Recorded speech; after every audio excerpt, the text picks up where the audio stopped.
In this video, I'm going to show you how to fix Instagram story music not working.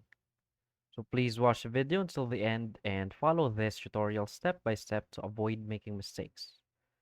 So let's get started.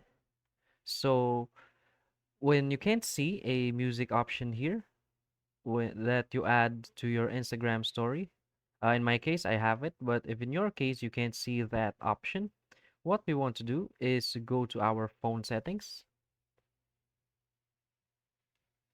And from here, we want to go to our app settings. Now we want to search for Instagram.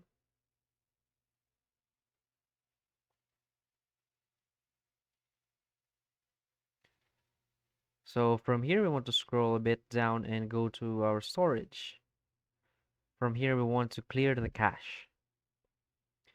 And if this method doesn't work for you, what we can do next is to go to our Play Store or the App Store and go search for Instagram. So what we want to do here is to make sure that our Instagram is up to date. Make sure that there is no update button here, only this open and uninstall button. So just make sure that your Instagram is updated.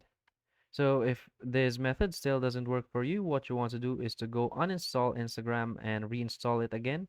And you want to reboot your mobile device. So that's it. If you find this video helpful, please hit like and subscribe. Thanks.